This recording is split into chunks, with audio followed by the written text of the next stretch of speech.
Good morning class. Today's topic is depreciation.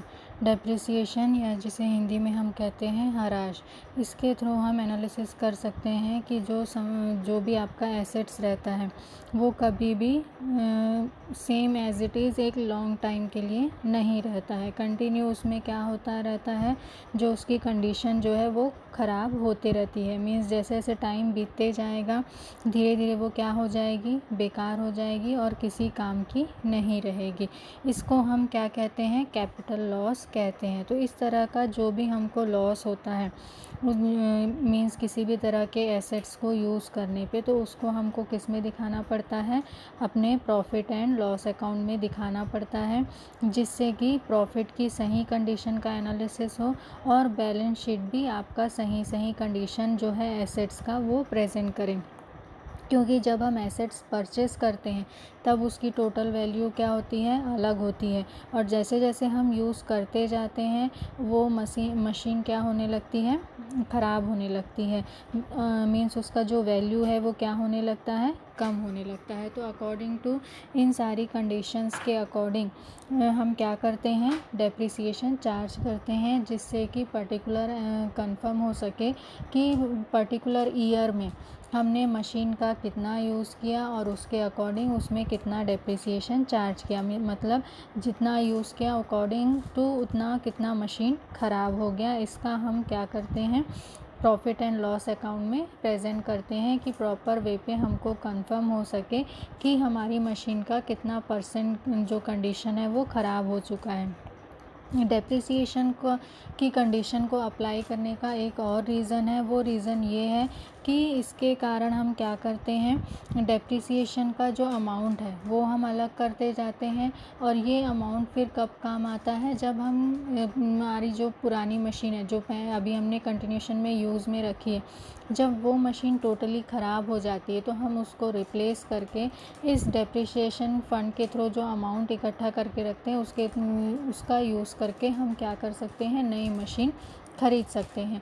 तो इस condition में क्या होता है कि धीरे धीरे अब हमारे पास नई मशीन ख़रीदने के लिए फ़ंड जमा होते जाता है।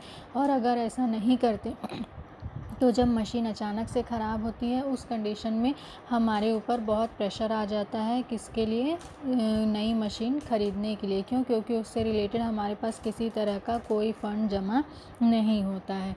तो इन सारी कंडीशंस का मेन एनालिसिस हम किसके थ्रू करते हैं, डेप्रिसिएशन के थ्रू करते हैं। अब है main causes of depreciation. Depreciation के क्या क्या कॉसेस हैं। मेन जो डेप्रिसिएशन के कॉसेस हैं वो दो कंडीशन के हैं, एक होता है इंटरनल और दूसरा होता है एक्सटर्नल। इंटरनल कंडीशन में क्या क्या चीज़ें आती हैं, जनरली वियर एंड टीयर की कंडीशन, फिर उसके बाद मीन्स जो मशीन प्लांट वगैरह रहते हैं उसको जैसे जैसे आप यूज़ करते जाओगे वो क्या होते जाती हैं, बिल्कुल बेकार होते जाती हैं। पहली कंडीशन ये। दूसरी कंडीशन क्या होता है, एग्जॉशन। मीन्स जैसे बगीचे हैं, पेड़ पौधे जानवर होते हैं, ये सब क्या होते हैं, कुछ समय बाद बेकार हो जाते हैं और ख़त्म हो जाते हैं टोटली। तो इस तरह के कंडीशन के लिए जो डेप्रिसिएशन की कंडीशन है उसमें भी हम क्या करते हैं, ये कंडीशन अप्लाई करते हैं। फिर उसके बाद होता है डिप्लेशन। डिप्लेशन मतलब टोटली खाली होना, जैसे कि कुएं और जो खान होती हैं या माइंस होते हैं वो टोटली क्या हो जाते हैं, खाली हो जाते हैं। तो उसके अकॉर्डिंग उसमें डेप्रिसिएशन का चार्ज करते हैं। वैसे ही कई चीज़ें तुरंत ख़राब हो जाती हैं, जैसे खाने की चीज़ें और भी कई इस तरह की चीज़ें जो तुरंत क्या हो जाती हैं, ख़राब हो जाती हैं। फिर होता है एक्सटर्नल। एक्सटर्नल कॉसेस क्या होते हैं, fluctuation of the time. Means जैसे जैसे समय बीतते जाता है वैसे वैसे क्या होता है, हमारे यूज़ से वो ज़मीन हटने लगती है या वो सामान हटने लगता है। जैसे कि पट्टे पे हमने मशीन ली या ज़मीन ली उस कंडीशन पे, लीज़ पे। फिर उसके बाद होता है आपका डेप्रिसिएशन का condition according to time. Means जो टाइम है उसके अकॉर्डिंग क्या होता है, मशीन जो होती है पुरानी होती जाती है। फिर उसके बाद उस मशीन का यूज़ होना कई बार क्या हो जाता है, बंद हो जाता है। मीन्स जो पुरानी मशीन हमारी चल रही है उसकी जगह नई मशीन आ गई है। मीन्स अब पुरानी मशीन से जो प्रोडक्ट बनेगा वो क्वालिटी वाइज इतना अच्छा नहीं होगा जितनी कि नई मशीन से बनेगा। तो उस कंडीशन के कारण आपको क्या करना पड़ता है, अपनी पुरानी मशीन को, मीन्स वो अभी काम आ सकती है लेकिन फिर भी आपको उसको क्या करना पड़ता है, टोटली रिप्लेस करना पड़ता है। नेक्स्ट है एक्सीडेंट। किसी भी तरह का एक्सीडेंट होने से, जैसे कि आग लग जाना, बाढ़ लगना या बिजली गिरना, ऐसे किसी भी तरह का एक्सीडेंट होता है जिसके कारण आपका जो एसेट्स है वो टोटली क्या होता है, ख़राब हो जाता है और उसको आप यूज़ नहीं कर पाते हैं। फिर होता है मार्केट वैल्यू। कई बार क्या होता है, मार्केट वैल्यू गिर जाती है जो आपके पास एसेट्स है उसकी, उसके कारण भी कई बार क्या होता है, इस तरह का डेप्रिसिएशन की कंडीशन का अराइज होता है। तो कई ऐसे इंटरनल और एक्सटर्नल कंडीशन है जिसके कारण हम क्या करते हैं, जो डेप्रिसिएशन है वो अप्लाई करते हैं, जिससे कि किसी भी तरह के नुकसान को हम आसानी से क्या कर सकें, कवर अप कर सकें। नेक्स्ट है आपका distinguish between depreciation and fluctuation. दोनों में क्या डिफरेंस है। जो आपका फ्लक्चुएशन है वो जनरली किससे रिलेटेड होता है, जो एक तरह का जो एसेट्स हैं जो कंटिन्यूएशन में नहीं होता, और जबकि जो डेप्रिसिएशन है उसको हम कहाँ पे अप्लाई करते हैं, जब कोई चीज़ कंटिन्यूएशन में अप्लाई की जाती है तो उस तरह की कंडीशन में इस पे हम फोकस करते हैं। अब इसमें जो चेंजेस हैं वो किस तरह के होते हैं। जो डेप्रिसिएशन है ये कैसा होता है, परमानेंट होता है, जबकि जो आपका फ्लक्चुएशन होता है वो क्या होता है, परमानेंट नहीं होता। मीन्स ये किसके बेस पे होता है, मार्केट बेस पे होता है। मीन्स मशीन का रेट इंक्रीज़ होना या लैंड या बिल्डिंग का रेट इंक्रीज़ होना, डिक्रीज़ होना, इस तरह की कंडीशन को हम क्या कहते हैं, फ्लक्चुएशन कहते हैं। लेकिन जो डेप्रिसिएशन है अकॉर्डिंग टू नेचर, उसमें क्या कंडीशन होता है, जो भी चेंजेस होते हैं वो परमानेंट चेंज होते हैं। मीन्स अगर आपने मशीन 1 साल यूज़ करी है तो 1 साल यूज़ करने से उसकी कंडीशन में जो चेंज आया है वो क्या होता है, डेप्रिसिएशन। वापस आप उसको टोटली न्यू कंडीशन में ला सकते हैं क्या, ऐसा पॉसिबल नहीं है। तो अकॉर्डिंग टू नेचर जो फ्लक्चुएशन है वो कैसा होता है, टेम्प्ररी होता है, जबकि जो डेप्रिसिएशन है वो कैसा होता है, परमानेंट होता है।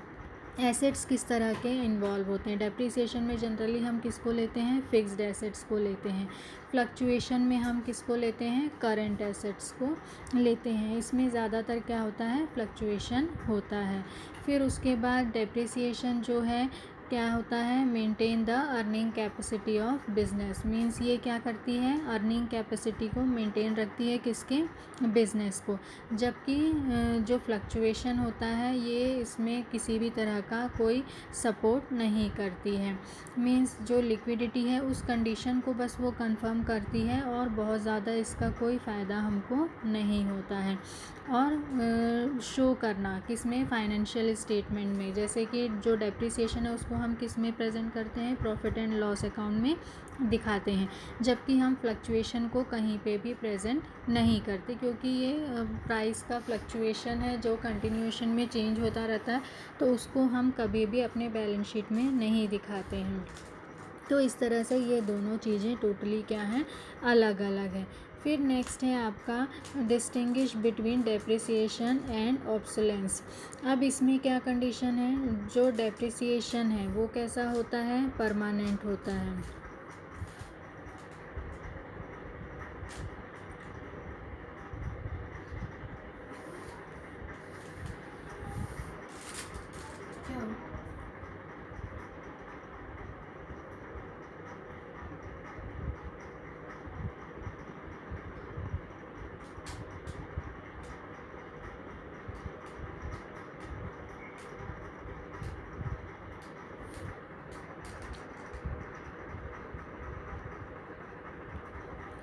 कंडीशन दोनों में क्या होती है, टोटली अलग होती हैं।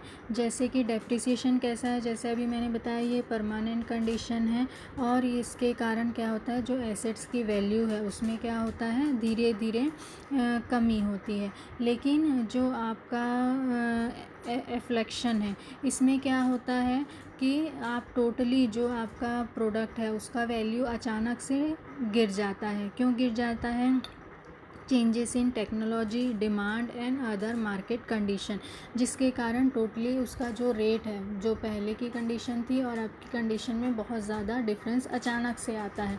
जबकि डेप्रिसिएशन में ये कंडीशन अचानक से नहीं आती, step by step according to use of machine, building जो भी है उसके अकॉर्डिंग इसमें ये सारी कंडीशन क्या की जाती है, अप्लाई की जाती है। नेक्स्ट है आपका distinguish between depreciation and maintenance.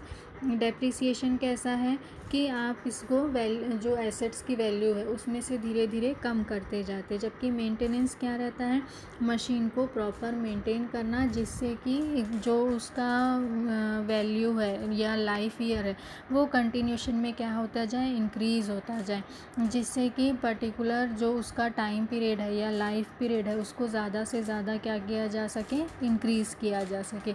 जबकि डेप्रिसिएशन ये क्लियर करता है कि एक्चुअल में मशीन का कितना यूज़ हो चुका है।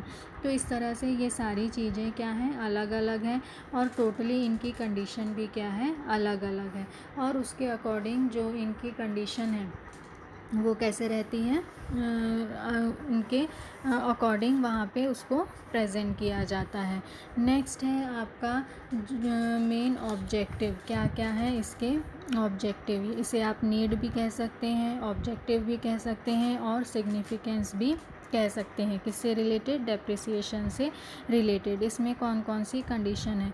फर्स्ट कंडीशन है to know net profit, means actual net profit अगर आपको कंफर्म करना है तो आपको क्या करना पड़ेगा, उसमें से डेप्रिसिएशन के अमाउंट को लेस करना पड़ेगा। अगर आप उसमें डेप्रिसिएशन चार्ज नहीं करेंगे तो उस कंडीशन में क्या होगा, जो एसेट्स हैं उसका एग्जैक्ट रेट जो पुराना है वही प्रेजेंट होगा, उसका कितना यूज़ हुआ ये सारी चीज़ों का आप एनालिसिस नहीं कर पाएंगे और इसके कारण क्या होगा, जो आपका वैल्यू है किसका, नेट प्रॉफिट का, वो बहुत ज़्यादा दिखाएगा और बाद में जब आपको किसी तरह का रिप्लेसमेंट करना पड़ेगा तो आपको बहुत ज़्यादा क्या होगी, प्रॉब्लम होगी। सेकेंड है prevent erosion of capital, capital के इरोशन को रोकने में भी ये क्या करता है, सपोर्ट करता है। मींस इसके थ्रू क्या करते हैं, हम एनालिसिस करते हैं जैसे कि रॉ मटेरियल कितना यूज़ हुआ, वेजेस कितना यूज़ हुआ और जितने भी इनडायरेक्ट एक्सपेंस थे वो सारी चीज़ों का कैलकुलेशन करते हैं। लेकिन मशीनरी जब हम यूज़ करते हैं तो उसकी कंडीशन का भी हमको इसमें क्या करना पड़ता है, यूज़ करना पड़ता है कि पर्टिकुलर साल भर में हमने इतने दिन इतने घंटे मशीन यूज़ की और उसके अकॉर्डिंग उसका कितना अमाउंट निकला, कितना स्क्रैप वैल्यू बचा, हर एक चीज़ का प्रॉपर हम क्या कर सकते हैं, एनालिसिस करते हैं। और इसके थ्रू जब हम कॉस्ट एनालिसिस करते हैं तो वो जो कॉस्ट है वो कैसा होता है, एक्चुअल कॉस्ट होता है। और इसमें आपके मशीनरी के यूज़ को भी टोटली क्या किया जाता है, इंक्लूड किया जाता है। आप मशीनरी के यूज़ को इंक्लूड नहीं करेंगे तो उस कंडीशन में क्या होगा, आपका कॉस्ट कम हो जाएगा और उस कंडीशन में आप सही कॉस्ट वैल्यू को प्रेजेंट नहीं कर पाएंगे। फिर नेक्स्ट है रिप्लेसमेंट ऑफ एसेट्स। जब हम किसी भी एसेट्स को रिप्लेस करते हैं तो उस कंडीशन में भी हमारे पास किसकी ज़रूरत होनी चाहिए, फ़ंड की। और ये फ़ंड हमारे पास कहाँ से जमा होता है, ये जो डेप्रिसिएशन के अमाउंट है इसके थ्रू ये सारे जो फ़ंड है वो क्या होते हैं, जमा होते हैं। इसलिए इस कंडीशन को भी हमको ध्यान में रख कर क्या करना है, जो भी डेप्रिसिएशन का अमाउंट है उसको सही तरीके से चार्ज करना है। नेक्स्ट है distribution of dividend. Distribution of dividend में भी हमको ध्यान रखना है कि डिविडेंड का अमाउंट डिसाइड करने से पहले उसमें से हमको क्या करना है, जो डेप्रिसिएशन का अमाउंट है उसको माइनस करना है, उसके बाद ही क्या करना है, डिविडेंड का अमाउंट डिसाइड करना है। अगर आप डेप्रिसिएशन माइनस नहीं करते मीन्स एक तरह के खर्चे को आपने क्या कर दिया, कम कर दिया, जिसके कारण जो बैलेंस शीट की कंडीशन है या प्रॉफिट की जो एग्जैक्ट कंडीशन है वो सही नहीं है। उस कंडीशन में क्या होगा, आपका प्रॉफिट ज़्यादा दिखेगा और डिविडेंड का अमाउंट भी क्या होगा, ज़्यादा होगा और जो ऑर्गेनाइजेशन है बहुत जल्द का क्या हो जाएगी, दिवालिया की कंडीशन में आ जाएगी। तो इसलिए इन सारी कंडीशन को ध्यान में रखकर क्या करना, जो भी डिविडेंड का अमाउंट है उसको डिसाइड करना। इन सारी कंडीशन के कारण ये सारे क्या हैं, मेन ऑब्जेक्टिव या नीड है किसके लिए, डेप्रिसिएशन के कैलकुलेशन के लिए। अब नेक्स्ट है base of providing depreciation. Means कौन कौन से मेन बेस हैं जो क्या करते हैं डेप्रिसिएशन के लिए कंपलसरी हैं। इसमें सबसे पहले आता है वैल्यू ऑफ द प्रॉपर्टी, या आप इसे कह सकते हैं cost of assets. Cost of assets के थ्रू हम क्या करते हैं, टोटल जो अमाउंट है किससे रिलेटेड, डेप्रिसिएशन से रिलेटेड, उसका एनालिसिस करते हैं, जिसके थ्रू हम क्या कर सकते हैं, जो भी कंडीशन है किसकी, जो एक्चुअल कॉस्ट है एसेट्स का, उसके थ्रू हम डेप्रिसिएशन का सही सही एनालिसिस करके कंफर्म कर सकते हैं कि जो एसेट्स है वो शुरू में कितने में ख़रीदी गई थी, तो उसके अकॉर्डिंग डेप्रिसिएशन का अमाउंट कितना चार्ज हर साल किया गया है। नेक्स्ट है life of assets. Life of assets means इसके थ्रू भी हम कैलकुलेशन करते हैं कि प्रॉपर जो एक लाइफ है एसेट्स की, उसके अकॉर्डिंग डेप्रिसिएशन का अमाउंट किस तरह से चार्ज करेंगे। अगर हमको पता है कि कॉस्ट ऑफ एसेट्स कितना है और लाइफ ऑफ एसेट्स कितना है, तो उसके अकॉर्डिंग ईयरली कितना डेप्रिसिएशन चार्ज करना है, उस अमाउंट का कैलकुलेशन हम आसानी से कंफर्म कर सकते हैं। और उसके थ्रू स्क्रैप वैल्यू भी लास्ट में कितना बचेगा, इसका एनालिसिस भी हम आसानी से कर सकते हैं। नेक्स्ट है रिपेयर एंड रिन्यूअल। किसी भी तरह का रिपेयर या रिन्यूअल के अमाउंट को भी इसमें क्या करते हैं, शामिल करते हैं, जिससे कि आपके डेप्रिसिएशन के अमाउंट में क्या होता है, कंटिन्यूएशन में चेंजेस होता है। नेक्स्ट है capital expenditure. Capital expenditure means जब हम किसी तरह के रिपेयरमेंट करते हैं या किसी तरह की न्यू चीज़ें उसमें ऐड करते हैं, रिन्यूअल करते हैं, जिससे कि जो एसेट्स है उसकी लाइफ साइकिल क्या होती है, इंक्रीज़ होती है। मींस उसका वर्क करने का जो कैपेसिटी है वो इंक्रीज़ होता है। तो उस कंडीशन में हमारा क्या एक्सपेंस होता है, कैपिटल एक्सपेंस इंक्रीज़ होता है। तो इसके थ्रू भी हम क्या कर सकते हैं, प्रॉपर सारी कंडीशन का कि मशीन के कैपेसिटी को इंक्रीज़ करने के लिए हमने कितना खर्चा किया, इसको हम कैपिटल एक्सपेंस में एज अ प्रेजेंट कर सकते हैं। और फिर इसके थ्रू डेप्रिसिएशन की जो नई कंडीशन है उसका एनालिसिस कर सकते हैं। फिर loss on interest on capital. Interest on capital में किसी तरह का भी लॉस होता है, तो उस कंडीशन में भी हम क्या करते हैं, जो डेप्रिसिएशन की कंडीशन है उसके एनालिसिस में इन सारी चीज़ों को ध्यान में रखना बहुत ज़रूरी होता है। स्क्रैप वैल्यू को भी ध्यान में रखना बहुत ज़रूरी होता है, जिसके थ्रू हम आसानी से जो डेप्रिसिएशन का है अमाउंट उसका भी एनालिसिस कर पाते हैं, और लास्ट में स्क्रैप वैल्यू कितनी बचेगी उसका भी एनालिसिस कर पाते हैं। ऑब्सोलेशन मीन्स कई बार क्या होते हैं, नई टेक्निक के आने के कारण जो पुरानी मशीनें हैं वो टोटली क्या हो जाती हैं, बाहर हो जाती। तो उस कंडीशन में भी डेप्रिसिएशन का जो कंडीशन है या जो भी हमने डेप्रिसिएशन का अमाउंट सेव करके रखा है वो उस समय हमारे बहुत काम आती है। तो इस तरह से कई ऐसे कंडीशन हैं, प्लस स्टेटरी रिक्वायरमेंट कई बार होती हैं। मीन्स अकॉर्डिंग टू लॉ हमको किस तरह के डेप्रिसिएशन चार्ज करने हैं, उसकी कंडीशन क्या होगी, सारी चीज़ें डिफ़ाइन रहती हैं। तो वो सारी चीज़ों को भी फॉलो करने के लिए कई बार क्या होता है, डेप्रिसिएशन की अलग अलग कंडीशन के अकॉर्डिंग हमको डिसाइड करना होता है कि डेप्रिसिएशन की पर्टिकुलर जो कंडीशन है वो किस कारण से प्रेजेंट की गई है। तो इसके थ्रू आप आसानी से जो भी कंडीशन है उसको एसेट्स की, उसका सही सही प्रेजेंटेशन किस में कर सकते हैं, अपने फाइनेंशियल स्टेटमेंट में कर सकते हैं, जिसके थ्रू आपका प्रॉफिट का अमाउंट सही आएगा। प्रॉफिट का अमाउंट सही होगा तो जो डिविडेंड का अमाउंट है वो भी टोटली क्या होगा, सही होगा। नेक्स्ट है आपका method of depreciation. Method of depreciation में अलग अलग बहुत सारे मेथड हैं। टोटली डिपेंड करता है कि आपकी मशीन, टेक्निक, लैंड, बिल्डिंग किस तरह की है, लीज़ की है, खुद की है, हर एक की कंडीशन के अकॉर्डिंग आप अलग अलग तरह के डेप्रिसिएशन की कंडीशन क्या कर सकते हैं, अप्लाई कर सकते हैं। तो उस कंडीशन के अकॉर्डिंग जो मेन सबसे पहले आपका दिया है कौन सा, fixed instalment method. Fixed instalment method में मेन कंडीशन क्या रहती है, इसमें हम पर्टिकुलर एक अमाउंट रहता है मशीन का जिसे हम क्या कहते हैं, कॉस्ट वैल्यू कहते हैं। कॉस्ट वैल्यू में से क्या करते हैं, जो स्क्रैप वैल्यू है उसको माइनस करते हैं, और जो टोटल अमाउंट आता है उसे उसके जो लाइफ ईयर है उससे क्या करते हैं, डिवाइड करते हैं। तो जो अमाउंट आता है उस अमाउंट को फिर हर साल क्या करते हैं, एज अ डेप्रिसिएशन हर साल चार्ज करते जाते हैं। और ये अमाउंट इतना होता है कि लास्ट में यानी जब मशीन को के रिप्लेसमेंट का टाइम आ जाता है तो ये टोटल अमाउंट क्या हो जाती है, हमारे पास जमा हो जाती है। मीन्स उतना कम हमारा डेप्रिसिएशन का अमाउंट कम हो जाता है और केवल जो उसकी स्क्रैप वैल्यू का अमाउंट रहता है वो बस बचा यहाँ पे रहता है। बाकी कोई भी कंडीशन इसमें हमारी अप्लाई नहीं होती। नेक्स्ट है आपका डिमिनिशिंग बैलेंस मेथड।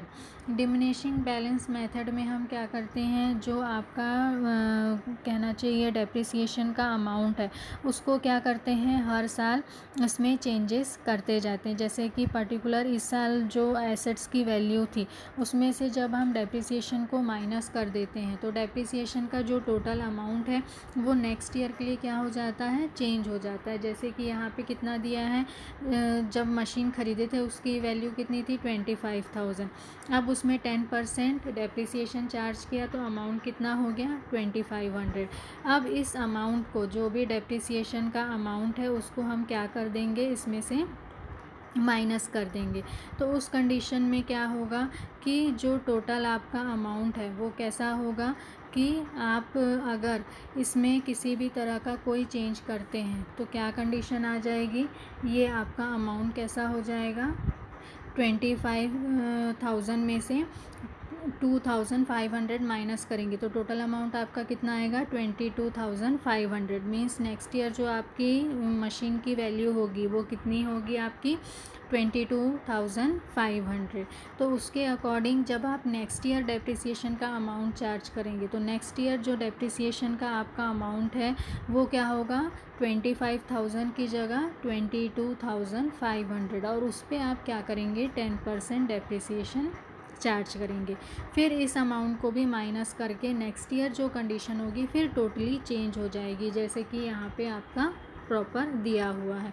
इसके अकॉर्डिंग पहले ईयर में जो आपका एसेट्स कितने का था, 1 लाख का था, लास्ट में उसका वैल्यू कितना हो गया, 5th ईयर में उसकी वैल्यू देखिए कितनी हो गई, 6,561।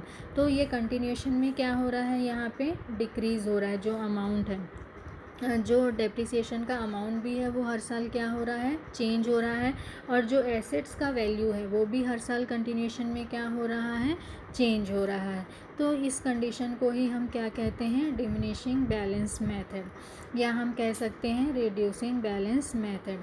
अब नेक्स्ट है आपका एन्युटी मेथड। एन्युटी मेथड में क्या करते हैं, जो जितना भी मशीन का वैल्यू होता है उसके अकॉर्डिंग डेप्रिसिएशन का अमाउंट बराबर में डिसाइड कर देते हैं, और ये अमाउंट एक बार डिसाइड होती है और हर साल इसी अमाउंट को क्या किया जाता है, जो एक्चुअल मशीन की वैल्यू है उसमें से माइनस करते जाते हैं पर्टिकुलर एक ही अमाउंट को। मीन्स जैसे अभी इसमें क्या हो रहा था, आपका अमाउंट हर बार चेंज हो रहा था। एन्युटी मेथड में कभी भी जो अमाउंट है वो कंटिन्यूशन में चेंज नहीं होता। एक बार हम क्या करते हैं, जो मेन कॉस्ट रहता है शुरू में मशीन का, उस मशीन के कॉस्ट के अकॉर्डिंग क्या करते हैं, डेप्रिसिएशन अमाउंट निकालते हैं और फिर उसी अमाउंट को क्या करते हैं, हर साल माइनस करते जाते हैं। नेक्स्ट है आपका depreciation fund method. Depreciation fund method में हम क्या करते हैं, जो भी अमाउंट डेप्रिसिएशन का होता है उसको हम क्या करते हैं, हर साल इक्वली डिवाइड कर देते हैं, और ये इक्वल डिवाइडेड जो डेप्रिसिएशन का अमाउंट है उसको हम किस में ट्रांसफ़र कर देते हैं, जो फंड बना के रखे हैं उस फंड में ट्रांसफ़र कर देते हैं। और इसमें फ़ायदा आपको क्या होता है कि जब आपका टोटल एंड हो जाता है लाइफ पर्टिकुलर एसेट्स का, उस टाइम पे आपके पास क्या रहता है, नए एसेट्स ख़रीदने के लिए बहुत कुछ अमाउंट रहता है, और इस अमाउंट का यूटिलाइजेशन आप न्यू मशीन को परचेस करने में कर सकते हैं, और ओल्ड मशीन को आसानी से क्या कर सकते हैं, रिप्लेस कर सकते हैं। नेक्स्ट है आपका insurance policy method. Insurance policy method में क्या है, सेम कंडीशन है जो डेप्रिसिएशन फ़ंड मेथड में है, उसमें खुद का फ़ंड नहीं बना के हम क्या करते हैं, इंश्योरेंस पॉलिसी ले लेते हैं, और इंश्योरेंस पॉलिसी में उतना डेप्रिसिएशन के बराबर का अमाउंट हर साल जमा करते जाते हैं, प्लस उसमें हमको क्या मिलते जाता है, इंटरेस्ट भी इंक्लूड होते जाता है। तो जब हम मशीन को रिप्लेस करते हैं तो उस समय हमारे पास अच्छी खासी वैल्यू होती है और हमें किसी तरह की कोई दिक्कत नहीं होती है। नेक्स्ट है आपका revaluation method. Revaluation method means जो छोटे छोटे कलपुर्जे होते हैं, जानवर होते हैं, उनका जो लाइफ है वो कैसा रहता है, अनस्टेबल रहता है। तो उस कंडीशन में हमको इसका वैल्यूएशन हर ईयर करना पड़ता है। तो इस कंडीशन में जो डेप्रिसिएशन की कंडीशन चार्ज करने का जो मेथड होता है उसे कहते हैं रिवैल्यूएशन मेथड। फिर आपका है कंपाउंड इंटरेस्ट मेथड। ये जनरली अप्लाई होता है इलेक्ट्रिसिटी डिपार्टमेंट कंपनीज़ में। इसमें क्या किया जाता है, जो डेप्रिसिएशन फ़ंड है उसमें जो अमाउंट है, अमाउंट के साथ कौन सा इंटरेस्ट साथ में जोड़ा जाता है, अकॉर्डिंग टू कंपाउंड इंटरेस्ट जो इंटरेस्ट रेट निकलता है उसे भी उसमें क्या किया जाता है, ट्रांसफ़र किया जाता है। जिससे कि जब वो एसेट्स टोटली ख़राब हो जाता है और उसकी जगह नए मशीन या प्लांट को आप ख़रीदने के बारे में सोचते हैं तो आपको लगभग 90% कॉस्ट के अकॉर्डिंग आपके पास वैल्यू रहती है और बस उसके आगे 10% आपको एक्स्ट्रा अपनी तरफ से जोड़ना पड़ता है। इतना अमाउंट आपके पास जमा हो जाता है। तो इस तरह की कंडीशन। नेक्स्ट है डिप्लेशन यूनिट मेथड। इसमें क्या करते हैं, मेन ये किससे रिलेटेड है, जो माइंस होते हैं उससे रिलेटेड है। इसमें जो माइन से आप चीज़ें निकाल रहे हैं उसकी जो भी टोटल अमाउंट है और उससे कितना रेट मिल रहा है उसके कैलकुलेशन के अकॉर्डिंग डिसाइड करते हैं कि डेप्रिसिएशन का अमाउंट कितना होगा। मींस ईयरली, मान लो पहले साल 5000 टन निकला तो उसके अकॉर्डिंग उसकी वैल्यू कितनी होगी, डेप्रिसिएशन की एनालिसिस करते हैं। दूसरे साल मान लीजिए आप उसमें से 6000 निकालते हैं तो उसके अकॉर्डिंग डेप्रिसिएशन की कंडीशन क्या होगी, उसे आप क्या करेंगे, प्रॉपर चार्ज करेंगे। तो इसमें क्या करते हैं, टोटली डिपेंड करता है कि आप जो माइंस है उसका कितना यूज़ करें हैं। नेक्स्ट है use of kilometre method. Generally ये अप्लाई होता है किस पे, व्हीकल्स पे। मान लो आपका जो भी व्हीकल है उसका जो लाइफ साइकिल है वो कितने किलोमीटर का है, 1 लाख किलोमीटर का। अब पहले ईयर में आप इसका कितना यूज़ करते हैं, दूसरे ईयर में कितना यूज़ करते हैं, उसके अकॉर्डिंग इसका जो लाइफ है वो क्या होते जाता है, कम होते जाता है। अगर मान लीजिए अकॉर्डिंग टू 1 लाख किलोमीटर हर साल आप क्या करते हैं, 10,000 किलोमीटर चलाते हैं तो ये कितने साल चलेगी, 10 साल। लेकिन मान लीजिए आप एक साल 20,000 किलोमीटर चलाते हैं, एक साल 30,000 किलोमीटर चलाते हैं तो उस कंडीशन में उसका जो लाइफ है उसके अकॉर्डिंग क्या होते जाएगा, कम होते जाएगा। नेक्स्ट है एफिशिएंसी आवर मेथड। ये जनरली अप्लाई होता है मशीन्स पे। मशीन्स पे मीन्स मशीन का जो डेप्रिसिएशन वैल्यू है डिसाइड किया जाता है अकॉर्डिंग टू जो मशीन है वो कितने आवर काम करे। यहाँ पे ये मेथड सेम किसके अकॉर्डिंग है, किलोमीटर मेथड के अकॉर्डिंग। लेकिन यहाँ पे किलोमीटर की जगह क्या अप्लाई किया गया है, आवर अप्लाई किया गया है। जिससे कि पर्टिकुलर मशीन जितने घंटे काम करेगी उतना उसका डेप्रिसिएशन क्या करेंगे, चार्ज करेंगे।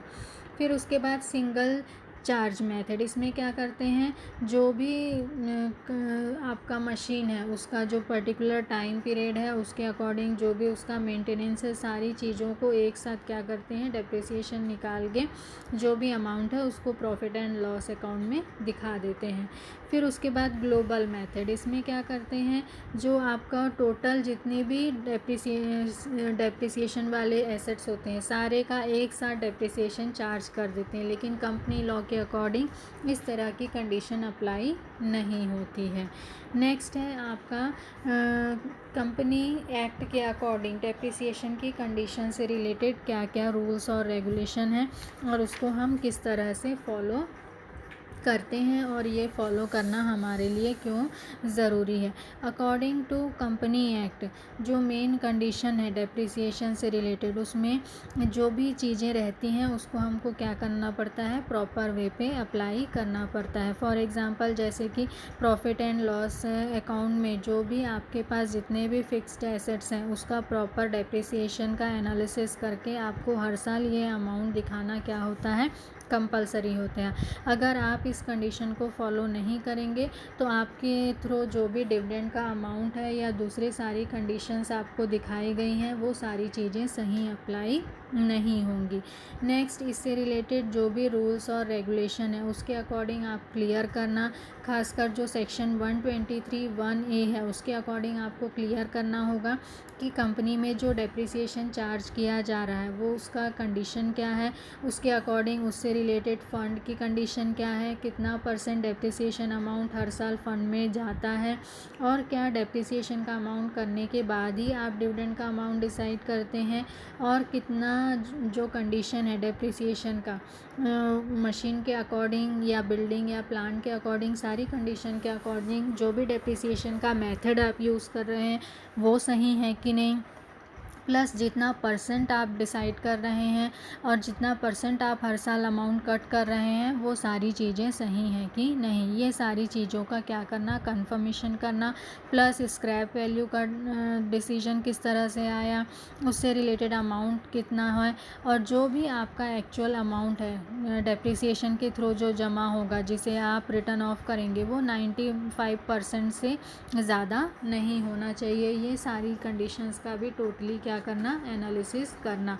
फिर उसके बाद जो सेंट्रल गवर्नमेंट है उसके थ्रू भी जो बजट या दूसरी कंडीशन बताई गई है, स्पेसिफिक ऑर्डर दिए गए हैं, उन सारी चीज़ों का भी टोटली क्या करना, एनालिसिस करना, और उसके थ्रू कंडीशन का कंफर्मेशन करना कि जो भी कंपनी एक्ट के अकॉर्डिंग कंडीशन बताई गई है उसको आप प्रॉपर वे पे फॉलो कर रहे हैं कि नहीं, सेंट्रल गवर्नमेंट के द्वारा जो चेंजेस की गई हैं, स्पेसिफिक ऑर्डर दिए गए हैं, वो सारी चीज़ें आप फॉलो कर रहे हैं कि नहीं, प्लस जो भी अमाउंट है प्लांट या मशीनरी के डेप्रिसिएशन की अगर आवर के अकॉर्डिंग है तो उसका सही तरीके से कंफर्मेशन करना, प्लस शिफ्ट के अकॉर्डिंग डिसाइड करना। मान लीजिए एक ही शिफ्ट होती है तो उस कंडीशन में डेप्रिसिएशन की कंडीशन अलग होगी, डबल शिफ्ट होती होगी तो उस कंडीशन में डेप्रिसिएशन की कंडीशन अलग होगी, और ट्रिपल शिफ्ट है तो उस कंडीशन में भी डेप्रिसिएशन की कंडीशन क्या होगी, अलग होगी।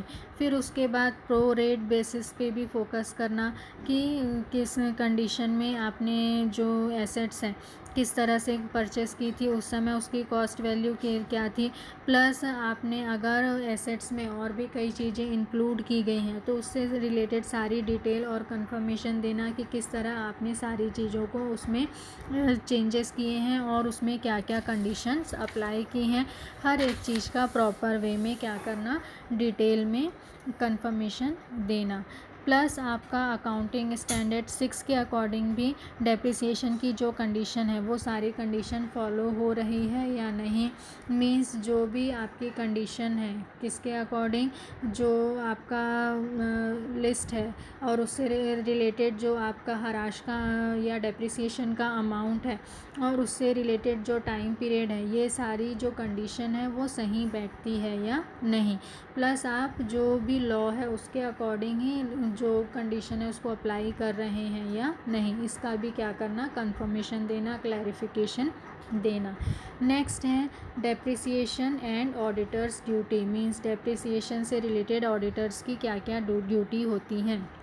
जब ऑडिटर इस तरह के डेप्रिसिएशन का कैलकुलेशन करता है तो सबसे पहले जो मेन चीज़ उसको ध्यान में रखनी होती है वो ये रहती है कि डेप्रिसिएशन से रिलेटेड सही रूल्स और रेगुलेशन फॉलो किए गए हैं कि नहीं, मींस मेन प्रिंसिपल फॉलो करके जो अमाउंट डिसाइड किया गया है डेप्रिसिएशन का, जो % डिसाइड किया गया है आपके डेप्रिसिएशन का, वो सारी चीज़ें सही हैं कि नहीं।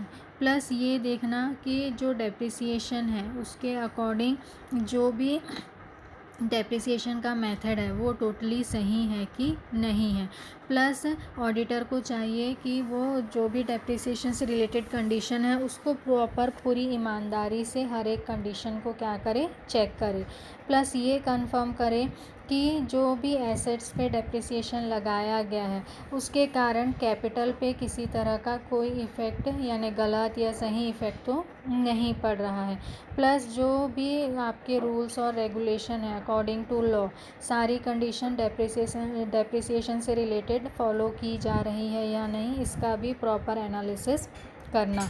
प्लस जो भी रूल्स और रेगुलेशन डेप्रिसिएशन से रिलेटेड अप्लाई किए जा रहे हैं वो हर साल एक समान है, या इस मेथड में या किसी परसेंटेज में या फ़ंड के अमाउंट में किसी तरह का कोई चेंज तो नहीं किया जा रहा है। और किया जा रहा है तो पर्टिकुलर उसकी जो भी कंडीशन है उसका एनालिसिस करना और अकॉर्डिंग टू लॉ वो सारी कंडीशन सही है या नहीं इसका भी कंफर्मेशन करना।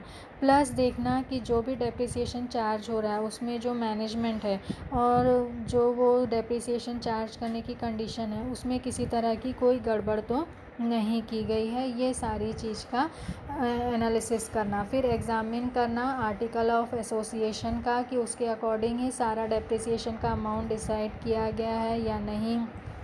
फिर उसके बाद जो प्लांट रजिस्टर है उसका एनालिसिस करना, उसके अकॉर्डिंग देखना कि मशीन कितने घंटे चल रही है और उसके थ्रू कैलकुलेशन करना कि अकॉर्डिंग टू कैलकुलेशन जो अमाउंट उसमें दिखाया जा रहा है और एक्चुअल कैलकुलेशन का अमाउंट दोनों सेम है या नहीं। और प्रॉपर जो भी आप डिसीजन है किससे रिलेटेड, जज से रिलेटेड डिसीजन, उससे भी आप इसको क्या कर सकते हैं, कंपेयर कर सकते हैं कि ये सारी चीज़ें एक्चुअल में जैसे कंपनी एक्ट के अकॉर्डिंग फॉलो की जानी चाहिए वैसे हो रही हैं कि नहीं। और इसमें हम किस में ध्यान देते हैं, जो कंपनी एक्ट 2013 है उसके अकॉर्डिंग सारी कंडीशन है कि नहीं उस पर हम क्या करते हैं, फोकस करते हैं। तो ये क्या है, अलग अलग कंडीशन है जिसके थ्रू हम क्या करते हैं, जो डेप्रिसिएशन की कंडीशन है उसका प्रॉपर एनालिसिस करते हैं।